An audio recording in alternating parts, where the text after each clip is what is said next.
FNCS is going on right now, and one thing we know is that there will always be some crazy clutches. Let's look back at the greatest clutch moments in the history of FNCS. Coming into Chapter 2 Season 5, the trio of Zayt, Saf and Stretch had just finished 4th in the previous FNCS, so everyone was a little surprised when they didn't make it easily to the next Grand Finals, and there was just one last chance, a single reboot game.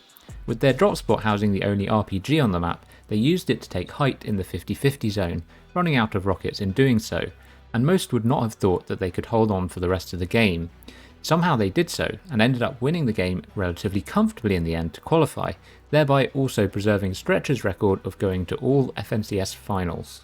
Zayt, Saf and Stretch have dominated this lobby. They're not even gonna let it go down to a healer. Dubs is in shambles. Mega's back in Storm. He finds more meds though. He gets more splashes. He gets more floppers. Is this enough? He can pull off the double med kit. Zayt RPGs them. They take down Dubs, but they don't take down Mega. He's deep in Storm. Stretch is setting up. He's looking. He's got the meds, but he's also got the eyes in the sky. Who has more meds? Stretch or Mega? Mega went out deep. He went in early. He's pushing back in. He knows he doesn't have it. He can't get the medkit off. That's it. As long as Stretch heals this, Zayt, Saf, and Stretch will be going through to the grand final. Wow. Stretch holds on to his history.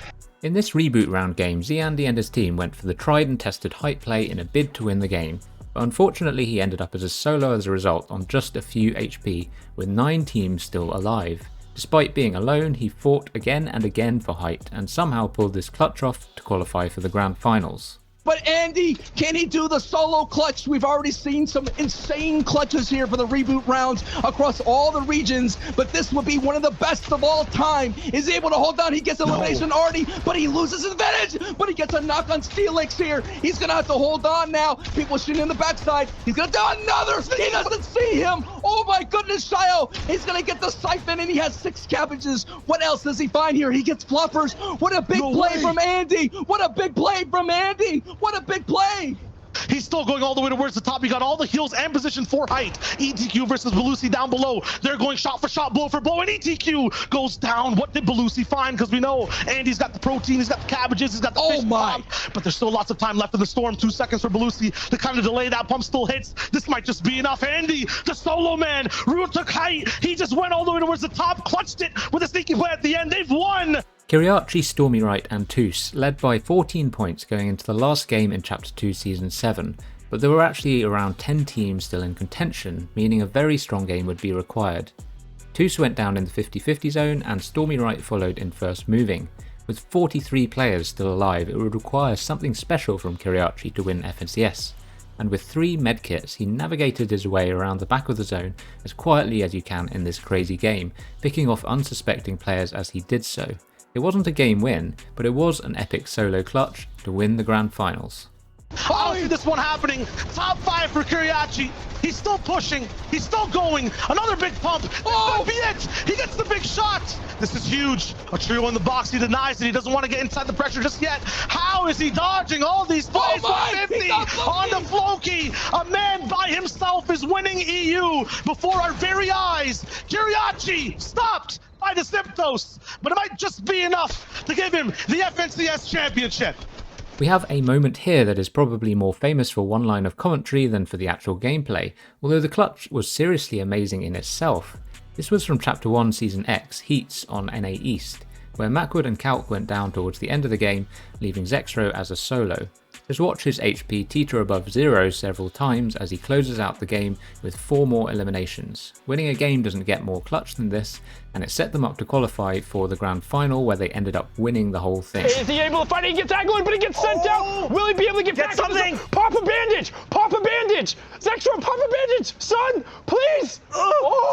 Wait, don't forget he has the double eliminations for the siphon. It's gonna come through. Angle goes down. Uzi goes down 1 HP. Sun down! Sun down! What? 1 HP, Zexrow, you god! Peterbot and Quanti were playing in the semi-finals of Chapter 3 Season 1 and were close to qualifying through consistency. Quanti went down relatively early, and in duos, this usually means a lack of any result in the endgame. Once he had somehow made it to the top 10 teams, he was incredibly the only solo alive. Despite this, he took height, held off the challengers, and won the entire game to get their automatic ticket to the grand finals. Peterbot! No way! Oh my God! Peterbot has done it! To Peterbot versus Cold on the leaderboard maybe, but Peterbot might just straight up find the victory route as he actually finds himself in the 6th place position, but Cold is now in 4th. Cold versus Peterbot here for the 6th place position. Peterbot comes all the way down. He shuts down Tabney. He gets his 2nd one as well. Peterbot is incredible. What an incredible play. We're now into the top 3, and first we have Season 19 on EU. We had the favourites Hen and Queasy leading going into the final game, but they had just a 4-point margin, and many other teams were within reach of the title. In the first moving zone they looked really well set to close it all out, but suddenly Queasy went down and Hen was left alone.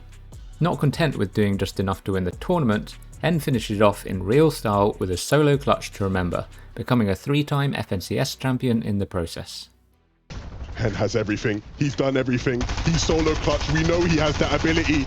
No materials left, but he still is able to apply damage, won't get that elimination, but he will hold on. Starts to spray one more person in his way to sit those down on the low ground. All it has to do is wait. The drop down, the beam, it's almost enough and has it. 1v1, 297 points. This is for the European Championship. All he has to do is take down Walks, solidify it. He has enough points already, but do it in style, my friend. The VR is just in your grasp. Hen as a solo against the world. In second, we have a clutch where the context was as important as the gameplay itself. The biggest story of Chapter 2 Season 6 on NA East was the clash between Boogerclick's Bizzle and Gabe Tahi Sprite at Sweaty Sands. While Booger's trio certainly had a lot more clout and a huge dedicated fan base, Gabe's trio were actually showing that they deserved to be there too, outplacing them in both qualifier finals that they played together. When the heats were released they ended up together, and they predictably fought each other a lot, with Boogerclick's Bizzle really struggling. There was some borderline anti-competitive play from Booger et al. In the final game, as they took the stance of we're not making grands, let's stop the others from doing so as well. Amazingly, Gabe, Tahi and Sprite still scraped into 17th place, the last team to make the reboot round. Finally, we reach this reboot game where Sprite ends up as a solo with Zone pulling up a hill and a whole trio still on height. Teams are waiting though, Ozzy, just lurking nearby. The pull up with the harpoon, get up here, get to safety. He just got pulled in, Sprite's gonna sneak up. Oh my God, Sprite might just do this, he caught one. There's actually no chance second. Sprite does this. Calc's low. He might actually clutch. Ellismith's full health on low ground. Sprite, there is no way you are doing this. Sprite is on the high ground. Calc is trying to fight him. Sprite oh my God. Potentially. Oh my gosh. This could be the clutch of his career. Sprite is on the high ground. What can he do to take this? He has just taken a 1v3 against the high ground team. He is a solo right now. He has every advantage. He has the builds. He has the health. Oh my Sprite God. has done it. Gabe, Tahi and Sprite win game 1. And finally, in first place, we have the single most important game ending in FNCS history. Solos is a difficult game mode to play, mentally it's tough to be on your own, and then you add in the extra luck factor that comes from it, and you have a potent combination where even the best can struggle. Tayson was the solo FNCS champion from Season 13, having also placed 5th in the Invitational. By the time of the All-Stars he was a 2-time FNCS champion and considered by some to be the best player in the world, but becoming a back-to-back solo FNCS champion would elevate his reputation to stratospheric heights. In the final game it was clear that the battle was between Tayson and Veno, and as the game unfolded both were lasting deep into the moving zones. Essentially whoever outlasted the other would probably be the champion, and fate decided to take it down to the very last moment. Final moments, 5 people left. Veno has height, Tayson all the way in the middle. Those are the 2 eyes, the 2 names you have to be focusing on right now. Tayson is literally in a world of hurt, but at the same time finds 2. That could be the difference. It'll have to be Veno going for the win right now in order to catch up. He's going for Erkin as well. If he gets 3, that could be it. He's moving forward, forcing the placement. Tayson on all walls, but he sees everything through, finds it. And that concludes our list of the best clutches in FNCS history. I hope you enjoyed the video. See you next time.